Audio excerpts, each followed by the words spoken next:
오늘 성경 본문은 출애굽기 37장 1절부터 9절까지입니다.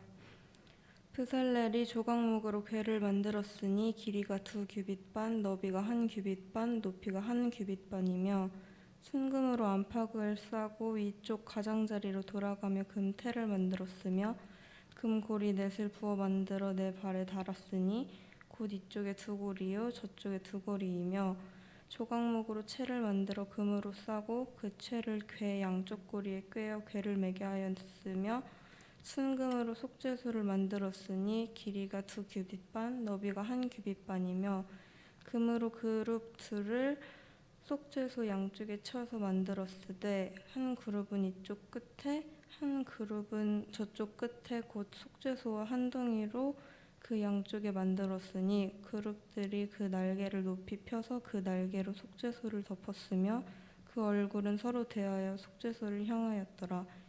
네, 오늘은 이제 전도사님이 지난주, 지지난주 쭉 그 이스라엘 백성들이 모세와 함께 이집트를 탈출하고 거기서 주신 하나님의 은혜들을 기억하고 은혜에 반응하기도 하고 그리고 때로는 금송아지 사건을 통해서 하나님을 멀리 떠나기도 하고 그래서 하나님께서 이스라엘과 함께 하지 않겠다라는 말씀 속에서 모세가 하나님께 기도해서 하나님께서 마음을 돌이키시고 그 이후에는 하나님이 십계명을 다시 만들게 하시고 오늘 본문에서는 하나님이 자 내가 너희랑 이제 함께 거하기로 했으니까 내가 거할 처소를 만들어라 해가지고 하나님께서 일일이 재료부터 만드는 방법부터 색깔까지 그 모든 것들을 하나님께서 모세에게 알려주셔서 성막을 만들게 됩니다.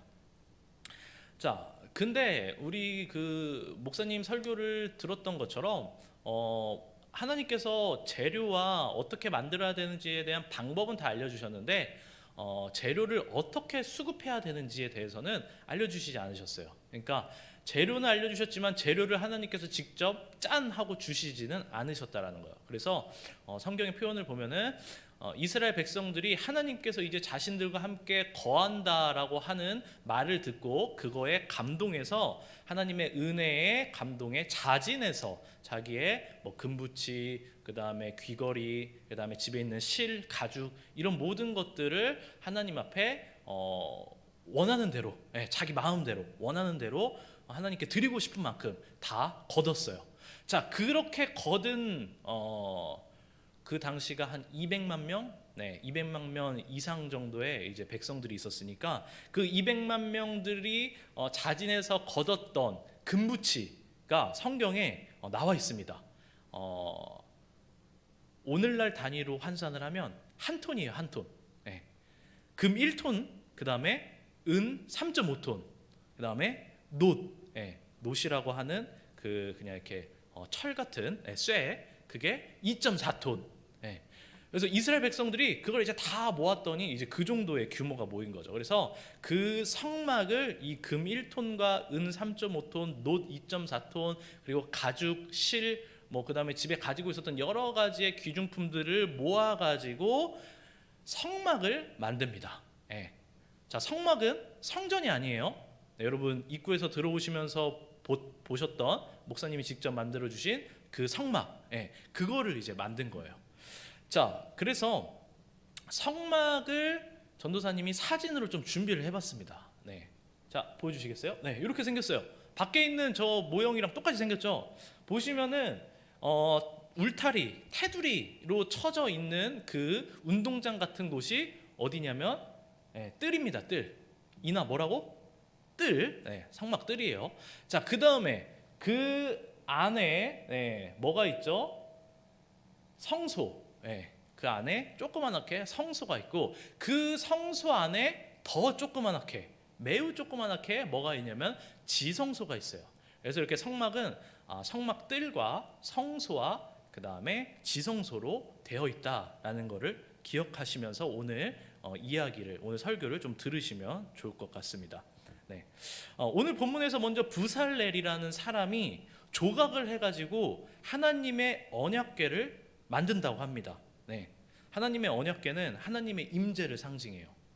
자, 그래서 언약궤 안에는 하나님의 기적을 상징적으로 보여주는 아론의 쌍난 지팡이, 우리 금송아지 사건 때 아론 보셨죠? 그 아론의 쌍난 지팡이. 그리고 광야 생활을 할 때도 하나님께서 매일 직접 돌보시고 지켜주시고 너희들을 먹였다라는 상징인 만나를 담은 항아리.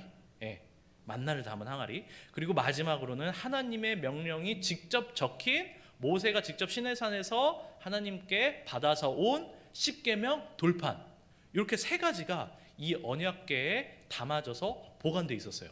자, 그래서 언약궤가 상징하는 게 뭐냐면 이 세 가지는 하나님께서 우리들에게 은혜를 베풀어 주시고 생명을 주시고 우리를 구원으로 이끄시기 위해 하나님께서 직접 말씀해 주셨다라는, 하나님이 이스라엘 백성들과 동행하고 있다라는 하나님의 임재를 상징하는 거예요. 예, 그래서 성경에 보면은 언약궤에는 항상 연기, 구름, 이런 이렇게 뭉실뭉실한 것들이 그 언약궤 위에 항상 존재하고 있었어요. 그리고 그 언약궤를 만나러, 즉 언약궤 가운데 임재하시는 하나님을 만나기 위해 지성소에 들어가는 날은 전도사님 설교 때도 얘기했지만 딱 한 번, 1년에 한 번, 대속죄일이라는 7월 달에 있는 그 대속죄일 때 대제사장 혼자만 하나님을 독대할 수 있었다라고 이야기를 해드렸죠. 자, 근데 오늘 본문에서는 이런 하나님의 임재를 상징하는 언약궤를 만드는 방법과 방식들에 대해서 설명을 해주고 있어요. 자, 첫째는 하나님의 언약궤를 조각해서 만들었습니다. 예. 자, 본문 1절 4절에 보면 브살렐이 조각목으로 궤를 만들었으니, 그리고 4절에 조각목으로 채를 만들어. 즉 언약궤든지 언약궤를 지탱하는 채라든지 그 모든 것들을 그냥 뭐 찍어냈다던가 공산품으로 이렇게 구입해왔던가 어디서 수입해온 게 아니라 하나님이 명령하신 나무로 직접 조각을 해서 일일이 깎아 만들었다라는 거죠. 그리고 두 번째로는 그 언약궤에다가 순금을 입혔습니다. 예, 순금. 그래서 2절, 3절, 4절, 6절, 7절에 보시면은 2절 순금으로 안팎을 싸고 위쪽 가장자리로 돌아가며 금태를 만들었으며, 3절 금고리 넷을 부어 만들어 네 발에 달았으니 곧 이쪽에 두 고리요 저쪽에 두 고리며, 4절 조각목으로 채를 만들어 금으로 싸고, 6절 순금으로 속죄소를 만들었으니 길이가 2규빗 반 넓이가 1규빗 반이며, 7절 금으로 그룹 둘을 만들어 속죄소 양쪽에 쳐서 만들었으되 라고 이야기를 하고 있죠. 자, 그래서 사진 한번 볼까요? 이게 바로 언약궤예요, 여러분. 자, 전도사님 설명해 줄게요. 세 부분으로 나눠져 있어요. 정확히는 네 부분입니다. 자, 아래에 함처럼 받치고 있는, 뭘 넣을 수 있는 함, 그 세 가지가 들어있다고 했죠. 하나님의 기적을 상징하는 아론의 쌍난 지팡이, 하나님께서 너희들을 먹이시고 지키신다. 뭐예요? 만나의 항아리. 그다음 뭐야? 하나님께서 너희들에게 말씀하신다. 십계명 돌판. 그게 저 아래 상자에 들어있었던 거예요. 자, 그리고 저거를 직접 브살렐이 조각목으로 조각해서 만들고 금을 입힌 거고요. 그 다음에 그 뚜껑을 덮은 거, 천사들이 서 있는 그 뚜껑 있잖아요. 그걸 뭐라고 하냐면은 오늘 출애굽기 성경에서는 속죄판이라고 해요. 속죄판. 그래서 언약궤는 아래에 함이 있는 궤, 그 다음에 뚜껑인 속죄판, 그 다음에 마지막 위에 있는 천사들인 그룹, 이렇게 세 개의 형식으로 되어 있어요. 이 모든 걸 다 어떻게 했다? 직접 조각하고 순금을 입혔다. 그리고 마지막으로 저기 언약궤에 들 수 있게끔 만든 두 개의 막대기가 있잖아요. 저것도 어떻게 했다? 조각목으로 만들고 순금을 입혀서 꽂은 거다. 자, 그래서 이게 하나님의 상징, 하나님의 임재를 상징하는 언약궤의 구성 전부는 사람이 직접 만드는 조각을 하고 가장 사람들에게 있어서 귀하다고 생각한 순금을 입혔다라는 거예요. 자, 여기서 하나님께서 이렇게 이 언약궤를 만들어라라고 명령을 하신 다음에 사람들이 직접 이렇게 만든 거예요. 자, 그렇다면 여러분들, 우리들이 질문을 해봐죠. 하나님은 왜 언약궤를 만들려고 할 때 굳이 이렇게 힘든 방법과 가장 많은 돈을 들여야 되는 방법으로 만들려고 했을까라는 걸 우리들은 생각을 해봐야죠. 굳이 우리들이 이렇게 생각할 수 있다니까요. 아니, 굳이 그래야 돼? 어차피 하나님은 뭐 함께 하시고 동행하시고 뭐 이런 형식이 중요한 게 아니라 우리들이 마음이 중요한 거 아닌가? 이럴 수 있어요. 그렇죠? 우리들이 굳이 11조도 안 하고 헌금을 안 하고 예배 안 오고 그냥 집에서 TV로 온라인 예배를 하면서도 이렇게 생각할 수 있다고요. 아, 굳이 뭐 요즘 시대에 가야 돼? 굳이 뭐 시간과 뭐 이렇게 조금 힘들게 해서 가야 돼? 집도 먼데? 요즘 온라인으로도 예배 드리면서도 두세 사람이 모이면 하나님이 임재하신다며 이렇게 해갖고 해도 되지. 그렇게 우리들도 생각할 수 있다라는 거예요.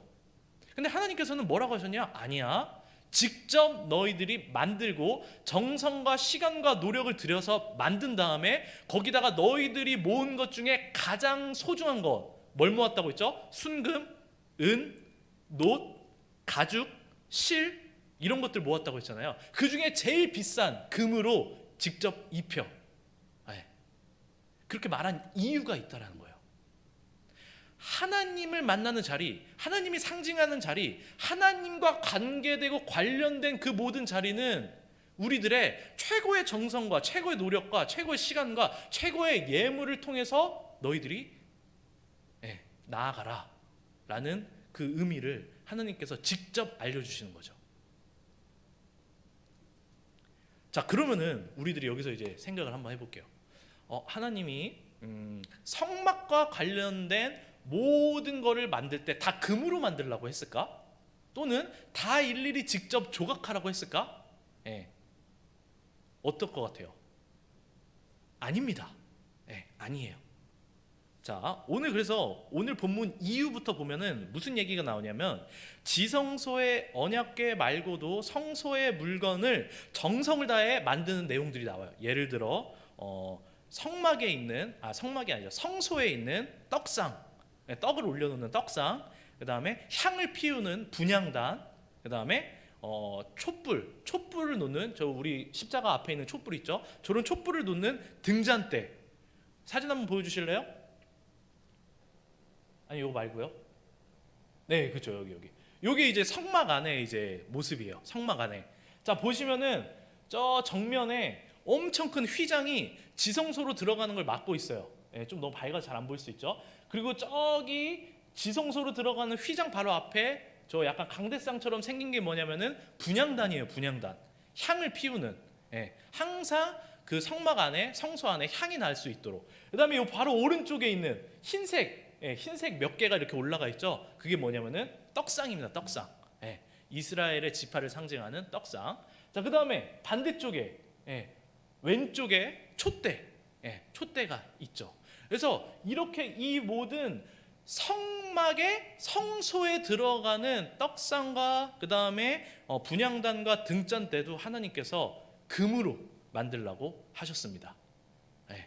자, 그래서 정리하면 하나님이 직접 임재하시는 지성소의 언약궤는 조각하고 그다음에 금으로 만들었고요. 그다음에 그 지성소에서 한 칸 나와서 하나님으로부터 조금 멀어지는 장소에서는, 그 성소에서는 떡상과 그다음에 분향단과 등잔대는 뭘로 만들었다? 그냥 금으로 만들었고, 그렇죠? 자, 그다음에 이제 마지막 구조 어디예요? 성막 뜰. 성막 뜰에는 뭐가 있었냐면은 번제단, 즉 제물을 죽인 다음에 동물을 죽여가지고 활활 태우는 번제단, 그 번제단이랑 그다음에 성소에 들어가기 전에 또는 제사를 하기 전에 손을 씻어야 되는 물두멍. 물두멍은 뭐냐면 그냥 이렇게 물 항아리 같은 거라고 생각하시면 돼요. 그거는 뭘로 만들었냐? 그거는 놋으로 만들었습니다. 놋. 그리고 성막을 세우는 기둥 또는 그 성막의 울타리들은 은이랑 놋이랑 섞어서 만들었고요. 그 다음에 울타리들은 가죽, 이런 것들로 점점 지성소에서부터 멀어질수록 재료의 가치가 조금씩 떨어져요. 이해하셨죠? 그러니까 성막 자체가 하나님께서 임재하시는 거지만 그 중에서도 하나님께서 직접 임재하셔서 1년에 한 번밖에 못 들어가고 심지어는 들어갔다가 죄가 있으면 죽을 수도 있는, 그리고 아무나 들어가지도 못하는 그 대제사장만 들어갈 수 있는 지성소는 인간이 만들 수 있을 때의 최대한의 노력인 수제 작업, 노력, 시간, 금, 최고의 가치를 들여서 만들었고, 거기서부터 나오는 성소, 거기서부터 나오는 성막들은 그 노력이나 어떤 재질부터가 지성소와는 차별대였다라는 거예요. 이게 무슨 얘기냐면 하나님께 가까이 가는 자릴수록 우리들은 하나님이야 뭐 자비하시고 언제나 우리와 함께 하시니까 그게 중요해? 형식이 중요해? 마음이 중요하지, 괜찮아, 이게 아니라 오히려 하나님 앞에 지성소에 가면 갈수록 더 조심하고 더 우리들의 시간과 노력을 드리고 더 우리들의 최고 예물을 드리는 자리가 돼야 된다라는 거예요. 그 자리가 지금 시대는 어떤 자리예요? 여러분, 지금 이 지성소의 자리가 어떤 자리예요? 이 자리예요, 이 자리. 네, 이 자리라고요. 자, 그렇다면 오늘 이 성막이 예수님의 십자가로 인해서 신약 성경에서는 지성소와 성소를 구별하는 대제사장만 1년에 한 번 들어갈 수 있는 그 가운데 휘장을 예수님이 죽으심으로 찢겨졌어요. 그 얘기는 뭐냐면 1년에 한 번 대제사장만 하나님 앞에 나아가가지고 하나님을 만나는 게 아니라 예수님을 기점으로 그 이후의 시대에서는 예배를 통해 모두가 대제사장으로서 이 교회라는 예배당 지성소에 나올 수 있게 되었다라는 거죠. 그래서 예배 시간에, 그래서 예배를 구성하는 그 모든 것들은 가장 가치 있는 걸로 드려야 된다는 거예요. 꽃꽂이 최고의 것으로, 의자 최고의 것으로, 모든 시설 최고의 것으로, 우리들이 드리는 헌금 예물 최고의 것으로, 그 다음에 여기까지 나오는 우리들 시간, 노력 최고의 것으로. 그게 하나님께서 애초부터 내가 임재하는 성막을 만들어라 라고 하는 그 원리서부터 하나님께서 적용시키셨다라는 거예요. 그게 오늘 우리들의 예배로 왔어요. 근데 우리들은 뭐라고 생각해요? 예배 시간 30분에 시작하니까 그냥 맞춰서 오면 되지. 네. 그다음에 이번 주 헌금 안 가져왔네. 다음 주에 그냥 두 배로 내지 뭐. 네. 이번 주에 조금 경제적인 사정이 어려운데 11조 뭐 그냥 다음 달에 내지 뭐. 네. 예배 때 우리들 맡은 예배 담당자 오늘 좀 피곤하니까 못 간다고 얘기하고 그냥 다음 주에 하지 뭐. 네. 우리들이 지성소에 들어가는 생각과 마음과 태도가 그렇다라는 거예요. 물론 아닌 사람도 있죠. 네. 모두가 그렇다는 건 아니죠. 또한 말씀이 선포되고 하나님께서 직접 말씀하시는 지금 이 시간 속에서도 다른 생각하면서 예배 끝나고 뭐하지라고 하는 그냥 집중하지 못하고 우리들이 나아올 수도 있다는 거죠. 구약 시대였으면 성막이었으면은 장담컨대 다 죽었다라는 거예요. 네, 다 죽었어요 진짜. 그냥 죽었어요. 정말 감사해야 돼요 우리는. 우리들이 매주 드리는 이 예배 자리가 때로는 우리들에게 귀찮고 우리들이 시간이 아까운 것 같고 다른 애들은 이 시간에 다른 것들 할 수 있고 뭐 할 수 있는데 우리들은 엄마 아빠가 맨날 이 자리 가운데 나아가라고 하고 전도사님이 안 오면 연락하고 예배 담당자도 귀찮은데 맨날 한 달에 바뀌면서 막 이렇게 하라고 하는 그 모든 것들이 우리들은 은혜로 생각하는 게 아니라 어느 순간부터 뭐라고 생각해요? 짜증나는 짐으로 생각한다는 거죠.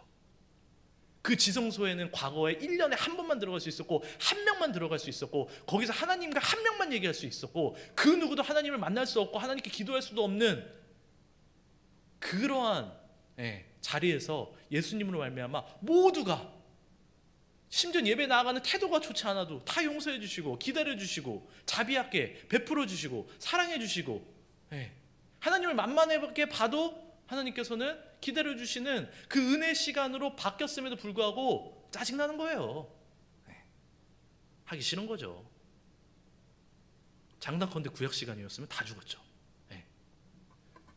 자, 그래서 우리들이 예배 나올 때마다 이 은혜를 기억해야 돼요.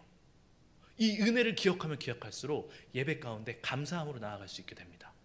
그래서 저는 예배 때 항상 그 생각을 해요. 저는 이제 예배 시간 한 1시간 전에 오거든요. 물론 전도사이기 때문에 예배를 준비하고 뭐 해야 되는 여러 가지 사정이 있겠지만 그냥 기본적으로 예배 한참 전에 와요.